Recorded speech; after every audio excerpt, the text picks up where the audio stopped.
नमस्कार साथियों, मैं राजेंद्र मंडलोई आपका हमारे चैनल पर स्वागत करता हूं। और आज के इस वीडियो में हम class 10th question bank solution में डुएस डायरेक्टेड को हल करेंगे। पिछले वीडियोस यदि आपने नहीं देखे हैं तो उन वीडियोस को ज़रूर देखिएगा। मैंने प्लेलिस्ट बना दी है, new question bank solution class 10th के नाम से आपको प्लेलिस्ट मिलेगी। एक रिक्वेस्ट ज़रूर करूँगा कि आप अपने फ्रेंड्स, रिलेटिव, क्लासमेट्स के पास इन वीडियोज़ को शेयर करें ताकि वह भी इससे फ़ायदा ले सके और अपनी तैयारी अच्छे से कर पाएँ। ठीक है दोस्तों, वीडियो की शुरुआत करते हैं। सबसे पहला क्वेश्चन दिया गया है। देखिए, ये सेक्शन सी का पोर्शन है। सेक्शन सी में ग्रामर वाला पोर्शन रहता है और ग्रामर में जो आपके क्वेश्चन बैंक में दिए गए हैं वो फिल इन द ब्लैंक्स मतलब रिक्त स्थानों की पूर्ति करना है और डुएस डायरेक्टेड दिए गए हैं, तो ये ग्रामर से रिलेटेड है। तो ग्रामर के सभी सेपरेट वीडियो टॉपिक वाइज मैंने rules and regulation with example मैं ऑलरेडी करवा चुका हूँ, तो वो प्लेलिस्ट भी आप देखें। ग्रामर फॉर ऑल के नाम से प्लेलिस्ट मिलेगी और एक क्लास 9th से क्लास 12th तक की ग्रामर, ये दो प्लेलिस्ट है। तो इनमें आप प्रीवियस ईयर के सेक्शन सी मीन्स ग्रामर के वीडियोस देख सकते हैं। ठीक है, तो पहला जैसे दिया गया है, the camel is one of the older domestic animal. Question में क्या कह रहा है वो कि right superlative degree of the underline word, मतलब जो शब्द अंडरलाइन है इसकी सुपरलेटिव फॉर्म लिखना है। ठीक है, तो देखिए डिग्रियां तीन प्रकार की होती है। एक होती है पॉजिटिव डिग्री, कॉम्परेटिव डिग्री और सुपरलेटिव डिग्री। तो ओल्डर जो है इसकी जो पॉजिटिव डिग्री होती है ओल्ड, कॉम्परेटिव डिग्री होती है ओल्डर, मतलब ये कॉम्परेटिव है, और सुपरलेटिव जो होती है वो होती है ओल्डेस्ट। अब पहचानेंगे कैसे कि ओल्डेस्ट, ओल्डेस्ट में 99.99% लास्ट में EST लगा हुआ होता है, उसको सुपरलेटिव डिग्री कहते हैं। तो इसका जो आंसर हो जाएगा वो क्या हो जाएगा, ओल्डेस्ट हो जाएगा। ठीक है दोस्तों, अगला क्वेश्चन है, इट रेन्ड हैविली यस्टरडे।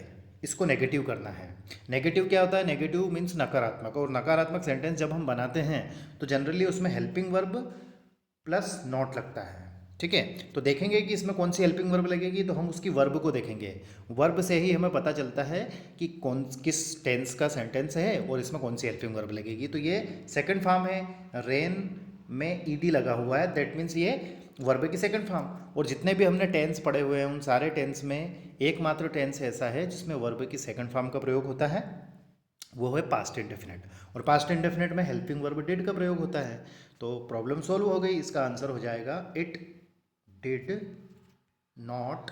और जब हम नेगेटिव करते हैं तो सेकंड फॉर्म को वापस फर्स्ट फॉर्म में लेके आते हैं, तो रेन हेविली यस्टरडे। ओके, आगे बढ़ते हैं।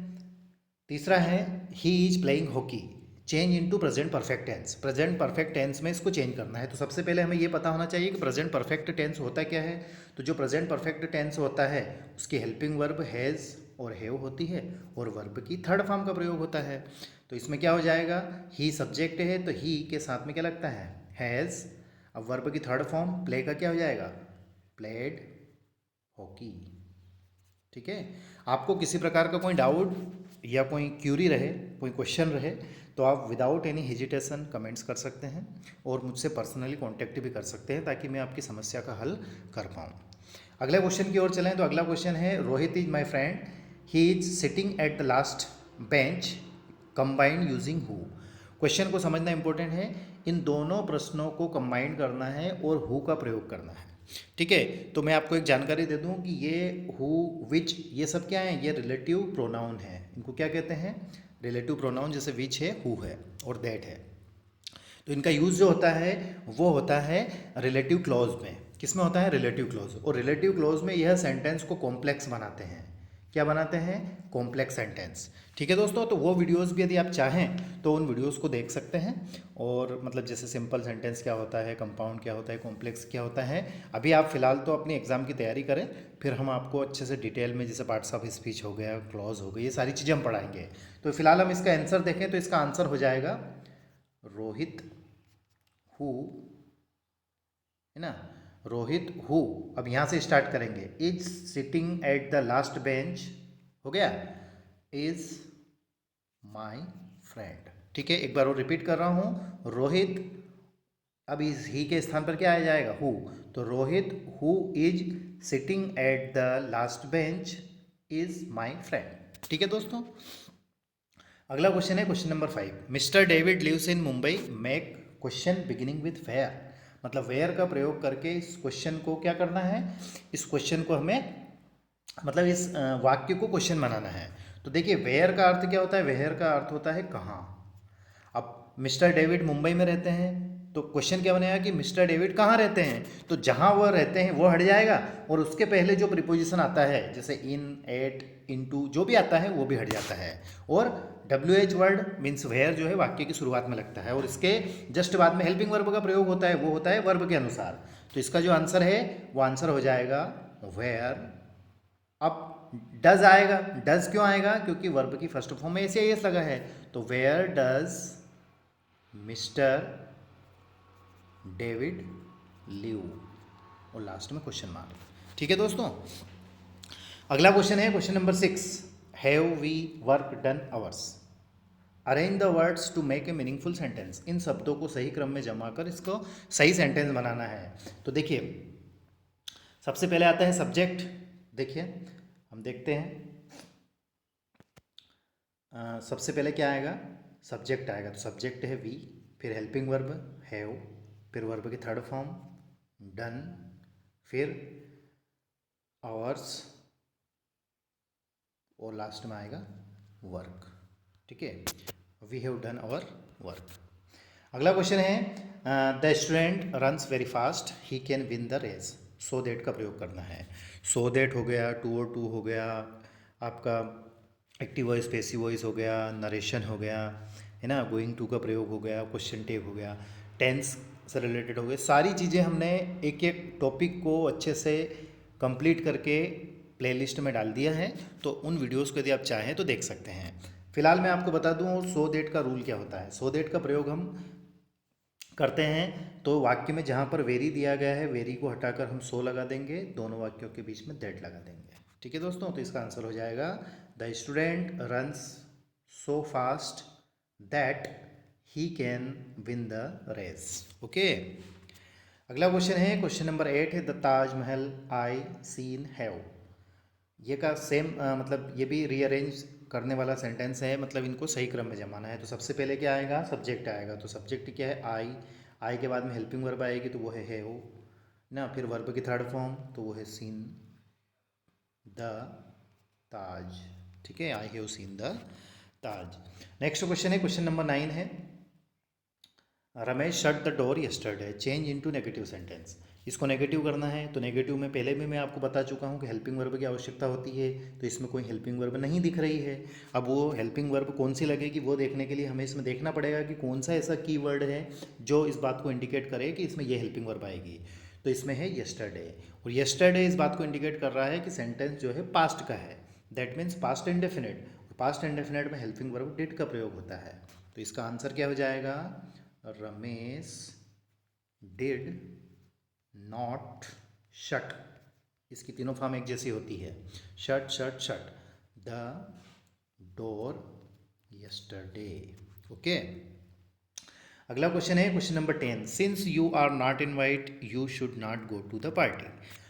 क्या करना है, rewrite using because in place of since, मतलब सिंस के स्थान पर बिकॉज का प्रयोग करना है। ठीक है दोस्तों, तो देखिए यहाँ पर क्या हो जाएगा, you should not go to the party, पहले इसको लिखेंगे because you are not invited, तुम्हें पार्टी में नहीं जाना चाहिए क्योंकि तुम्हें बुलाया नहीं गया है। क्वेश्चन नंबर 11 की ओर चलें। Pankaj flies kite change into simple past tense. Simple past क्या होता है, सिंपल पास्ट मतलब पास्ट इंडेफिनिट, वर्ब की सेकंड फॉर्म का प्रयोग होता है। तो देखिए यहाँ पर वर्ब कौन सी है, फ्लाइज। फ्लाइज इसकी फर्स्ट फॉर्म होती है F L Y fly, second form होती है F L E W flew, और थर्ड फॉर्म होती है F L O W N flown. तो सेकेंड फॉर्म की आवश्यकता है तो F L E W flew, तो ये हो जाएगा पंकज फ्लू काइट। ओके, आगे बढ़ते हैं। क्वेश्चन नंबर 12 है that is a doctor is certain, rewrite the sentence using it, मतलब इट का प्रयोग करके इसको फिर से लिखना है। तो इट यहाँ लगेगा सब हेल्पिंग वर्ब से पहले, तो इसकी स्टार्टिंग होगी it is certain that he is a doctor. It is certain that he is a doctor. अगला क्वेश्चन है he is very lazy, he can not go to morning walk. अब एक so that का मैं आपको अभी बता चुका हूँ, तो इस क्वेश्चन को मैं आपको होमवर्क के लिए दे रहा हूँ, और ये जो क्वेश्चन है इसका आंसर आप मुझे कमेंट्स करके बताएंगे कि इसका आंसर क्या होना चाहिए क्वेश्चन नंबर 13 का। अगला क्वेश्चन है if he does not take taxi he will miss the train. यदि वह टैक्सी नहीं लेता तो वह ट्रेन को मिस कर देता। अनलेस का प्रयोग करना है इफ़ के स्थान पर। तो देखिए इसका भी एक वीडियो, इसके भी वीडियोस में बना चुका हूँ, ग्रामर फॉर ऑल के नाम से प्लेलिस्ट है, उसमें जाकर आप इनको देख सकते हैं, है ना। तो फिलहाल देखते हैं, इफ़ को हटाकर जब हम अनलेस लगाते हैं तो इफ़ के स्थान पर तो अनलेस आ जाता है, और इफ़ के साथ साथ does not, do not, did not जो भी आता है वो भी हट जाता है। वाक्य से यदि हम डज नॉट हटाते हैं तो वर्ब में फिर ACIS लगता है। तो इसका आंसर हो जाएगा अनलेस ही टेक्स टैक्सी, ठीक है, ही will miss the train. Okay दोस्तों, क्वेश्चन नंबर 15 की बात करें, they play cricket in the play ground, change into interrogative sentence. Interrogative sentence में चेंज करना है तो इंट्रोगेटिव क्या होता है, इंट्रोगेटिव में हेल्पिंग वर्ब वाक्य की शुरुआत में लगती है और लास्ट में क्वेश्चन मार्क लगता है। तो सेंटेंस में देखते हैं हेल्पिंग वर्ब है क्या, नहीं है। हेल्पिंग वर्ब नहीं है तो कैसे पता लगाएंगे कि हेल्पिंग वर्ब कौन सी लगेगी, वो पता लगता है उसकी वर्ब से। वर्ब की फर्स्ट फॉर्म में और कोई हेल्पिंग वर्ब नहीं है, इसका अर्थ ये हो गया कि सेंटेंस जो है ये प्रेजेंट इंडेफिनिट का है। और प्रेजेंट इंडेफिनिट में जब subject I we they you में से कोई एक हो, आई वी दे यू में से कोई एक हो, तो जो सेंटेंस रहता है उसमें हेल्पिंग वर्ब डू का प्रयोग होता है। तो प्रॉब्लम सॉल्व हो गई, डू आएगा पहले, do they play cricket in the play ground, और लास्ट में क्वेश्चन मार्क। अगला क्वेश्चन है, क्वेश्चन नंबर 16 है, I do my homework change into negative. ठीक है, देखिए इसका एक स्पेशल वीडियो मैं बना चुका हूँ कि यदि सेंटेंस में डू, डिड और डज आता है तो उसको नेगेटिव कैसे करें। बहुत ही इंपॉर्टेंट क्वेश्चन है और प्रीवियस ईयर में बार बार परीक्षा में आता ही है, चाहे वो कक्षा 9वीं से लगाकर 12वीं तक कोई सी भी एग्ज़ाम हो। तो एक सीधा सा शॉर्टकट मैं आपको बताता हूँ कि जब भी सेंटेंस में डू, डिड या डज आता है और सेंटेंस को नेगेटिव करना रहता है तो हमें कुछ नहीं करना है। वाक्य में जहाँ पर डू, डिड या डज दिया गया है उसके आगे आपको नॉट डू लिख देना है सिर्फ, तो आपका आंसर हो जाएगा। यदि सेंटेंस को नेगेटिव करना हो तो, और सेंटेंस में डू, डिड या डज होने चाहिए। ठीक है दोस्तों, तो आंसर हो जाएगा I do not do my homework. एक और क्वेश्चन है, it is raining change into present perfect tense. अब प्रेजेंट परफेक्ट टेंस में इसको चेंज करना है, तो प्रेजेंट परफेक्ट होता क्या है, प्रेजेंट परफेक्ट में हेल्पिंग वर्ब हैज़ और हैव होती है और वर्ब की थर्ड फॉर्म। तो देखिए इट यहाँ पर सब्जेक्ट है, इट के साथ में आता है हैज़, इट हैज़। अब वर्ब की थर्ड फॉर्म तो वो है रेन्ड, RAINED। ओके, 18वां क्वेश्चन है, the won have we match rearrange the meaningful sentence. तो इसका आंसर हो जाएगा we have won the match. Okay, आगे बढ़ते हैं।